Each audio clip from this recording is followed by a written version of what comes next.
Iran और तालिबान के बीच नए युद्ध की शुरुआत।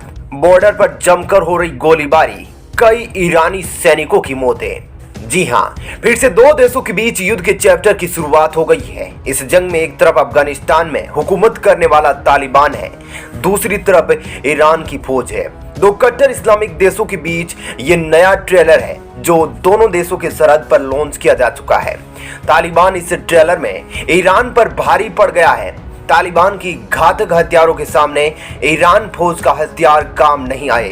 पहले तालिबान को लेकर भारत ने दुनिया को अलर्ट किया था कि यह लड़ाके कभी किसी भी देश पर हमला कर सकते हैं, लेकिन तब ईरान और पाकिस्तान दोनों देश तालिबान का सहयोग करने की बात कह रहे थे और आज यही दो देशों को तालिबान ने जबरदस्त परेशान करके रख दिया है।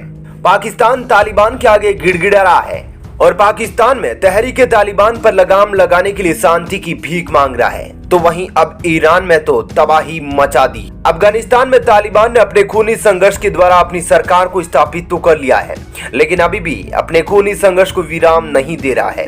अब वह ईरान पर हमला बोला है। अफगानिस्तान के नीमरोज सूबे में ईरान बॉर्डर पर तालिबान और ईरान की फौज के बीच में जमकर गोलियां चली और खूब बम बरसाए गए। खबरों में बताया जा रहा है कि ईरानी फौज ने तालिबानियों के ऊपर घातक हथियारों से हमला किया, जिसके जवाब में तालिबान के लड़ाके अमेरिकी बख्तरबंद गाड़ियों में और अमेरिकी हथियारों के साथ ईरानी फौज पर ऐसे टूटे कि ईरान की आर्मी को धुआं धुआं कर दिया। उधर जैसे ही ईरान की ओर से अटैक की खबर मिली, तालिबान की लड़ाके अपनी बख्तरबंद गाड़ियों को ईरान बॉर्डर पर ऐसे भेजे जैसे बहुत बड़े स्तर पर युद्ध की शुरुआत हो गई हो। दोनों देशों के बीच जिस प्रकार की तनाव की खबरें आई है, अब उसको देखकर ऐसा लग रहा है कि ईरान और तालिबान के बीच इस युद्ध का चिंगारी जल्द बुझने वाला नहीं है, क्योंकि ईरान के मुसलमान शिया और अफगानिस्तान के मुसलमान सुन्नी हैं, जो एक दूसरे की कट्टर दुश्मन माने जाते हैं। उधर अमेरिका के अफगानिस्तान छोड़ने के बाद तालिबान पूरी तरह से बदल चुका है और सरकार के गठन के वक्त तालिबान को सरकार के रूप में मान्यता देने में ईरान ने साफ मना कर दिया था, जिसका दर्द अभी भी तालिबानियों के सीने में दफन है। और अब यह जो युद्ध की आग लगी है, इसमें तालिबान अपनी पूरी कसर निकाल चुका है। तो सवाल यह है कि ऐसा क्या हो गया है कि एक ही कौम के लोग ईरान और तालिबान एक दूसरे के खून के प्यासे हो गए। तो दोस्तों, इस खबर में हम आपको इस दोनों देशों के बीच जारी तनाव की खबर को बताने वाले हैं, इसलिए आप इस वीडियो पर अंत तक जरूर बने रहे और साथ ही देश और दुनिया की बड़ी खबरों के लिए आप इस वीडियो को लाइक करें और चैनल को भी सब्सक्राइब करें। ईरान और तालिबान के बीच भयंकर गोलीबारी में 11 ईरानी फौज के सैनिकों की मौत। दरअसल आपको बता दें कि अमेरिका अफगानिस्तान छोड़ते वक्त अपने खतरनाक हथियारों को अफगानिस्तान में ही छोड़कर गया था और उन हथियारों पर अब पूरी तरह से कब्जा तालिबान का हो चुका है। यह अमेरिकी हथियार बहुत ही घातक हथियार है, जिसे आज तक ना तो पाकिस्तान हासिल कर पाया है और ना ही ईरान। लेकिन इन दोनों देशों का पड़ोसी देश अफगानिस्तान पर, जहां तालिबान की सरकार स्थापित हो चुकी है, उसने इन हथियारों को अपने बेड़े में शामिल कर लिया है। इन्हीं अमेरिकी हथियारों के दम पर अब तालिबान ईरान और पाकिस्तान से सैन्य हथियारों के मामले में मजबूत दिख रहा है। तालिबान के लड़ाके अभी तक अमेरिकी हथियारों पर जमी धूल को साफ कर रहे थे, लेकिन अब इसका इस्तेमाल भी करना शुरू कर दिया है और पहला अटैक ईरान पर किया है।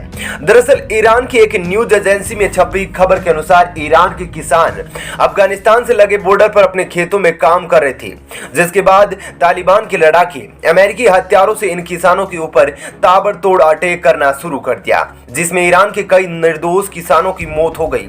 जिसके बाद ईरान की फौज को ईरान की सरहद से तालिबानियों के सामने आकर लोहा लेना पड़ा। फिर दोनों ओर से काफी देर तक जमकर गोलियां दागी गई, बम बरसाए गए। लेकिन ये कहानी यहीं पर खत्म नहीं होती। इस झड़प के बाद ईरान ने अपनी सफाई दी कि तालिबानियों ने सबसे पहले ईरान के लोगों को टारगेट किया जो निर्दोष थे और उनकी इस गोलीबारी में मृत्यु हो गई।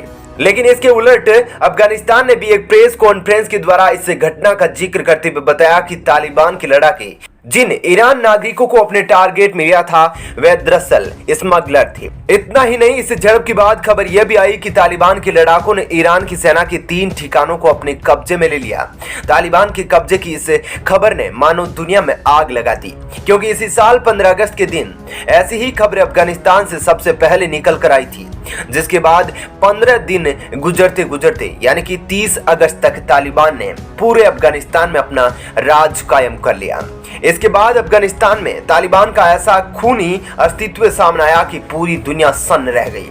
सुपर शक्तिशाली कहे जाने वाले देश अमेरिका को भी अफगानिस्तान में तालिबानियों के आने के बाद अफगानिस्तान छोड़ना पड़ गया और अमेरिकी सैनिकों को अफगानिस्तान को इतना अफरा तफरी में छोड़कर भागना पड़ा कि अपनी कीमती हथियार को भी अपने साथ नहीं ले जा सके, और जिसके बल पर आज तालिबान के लड़ाकों ने ईरान का धुआं निकाल कर रख दिया। दरअसल 1 दिसंबर को अफगानिस्तान के स्थानीय लोगों ने तालिबान के लड़ाकों को यह खबर दी कि ईरान की फौज अफगानिस्तान में घुसने की कोशिश कर रही है, जिसके बाद तालिबान लड़ाके ताबड़तोड़ गोलियां चलाना शुरू कर दिए, जिसके जवाबदेही में तालिबान की ओर से इसको बस एक गलत फहमी बताया गया। लेकिन ईरान और तालिबान के बीच झड़प को लेकर जो दलीलें दी जा रही है वह गले से उतर नहीं रही। तालिबान ने अगर गलत फहमी से गोलीबारी की तो इसकी जवाबदेही भी तालिबान की जबीहुल्लाह को देनी पड़ेगी, क्योंकि इस गोलीबारी में 11 ईरानी सोल्जर की मौत हुई है और इस झड़प में 3 तालिबान के लड़ाकों को भी अपनी जान गंवानी पड़ी थी। आपको बता दें कि ईरान और अफगानिस्तान के बीच 921 किलोमीटर लंबा बॉर्डर है और यह बॉर्डर अब अगला वार जोन बनने की ओर अग्रसर है। ईरान की फौज तालिबान के सामने बहुत ही शक्तिशाली है, इसलिए भविष्य में तालिबान कोई भी गलती करने से 100 बार सोचेगा। आपको बता दें कि अभी कुछ महीने पहले ही भारत पर ईरान और पाकिस्तान ने मिलकर बहुत बड़ी साजिश रचने की तैयारी की थी, लेकिन समय रहते भारत ने इसको पकड़ लिया था। दरअसल दोस्तों आपको बता दें कि सितंबर महीने में ईरान से आए एक जहाज में कई कंटेनर लदे हुए थे और इन कंटेनरों में 20,000 करोड़ रुपए के ड्रग्स रखे गए थे। खुफिया विभाग को इसकी जानकारी मिलते ही इस बंदरगाह पर भारी मात्रा में प्रशासन को तैनात कर दिया गया था, जिसकी खोजबीन के बाद ड्रग्स को बरामद कर लिया गया था। इसके तहत भारत में मादक पदार्थों के उपयोग को बढ़ावा देना था ताकि भारतीय युवकों में इसकी लत लग जाए और फिर उनसे आतंकवाद की गतिविधियों को बढ़ाया जाए। लेकिन भारत को इसका पहले से ही अंदेशा था कि अगर तालिबान का अफगानिस्तान में कब्जा हो जाता है तो अफगानिस्तान से पाकिस्तान भारत पर कोई ना कोई साजिश रचने की कोशिश जरूर करेगा। और ये जो ड्रग्स भारत में पकड़ा गया है इसमें आशंका जताई जा रही है कि अफगानिस्तान से होते हुए पाकिस्तान, ईरान और फिर भारत आया है। लेकिन इसमें सबसे बुरी तरह ईरान फंस गया था, जबकि ईरान के अधिकारियों का कहना है कि इसकी कोई हमें भनक नहीं लगी कि इस तरह की साजिशें ईरान के रास्ते रची जा सकती है। वैसे इस घटना का जब से पर्दाफाश हुआ है तब से अडानी ग्रुप को भी खूब टारगेट किया जा रहा है, क्योंकि इस बंदरगाह पर अडानी ग्रुप का ही टेंडर है और कहा जा रहा है कि बिना अडानी ग्रुप की इस सलाह के इतनी बड़ी कीमत में ड्रग्स भारत में आ ही नहीं सकती। लेकिन बंदरगाह पर सुरक्षा के मामले का कोई भी कामकाज अडानी ग्रुप के हाथों में नहीं होता है।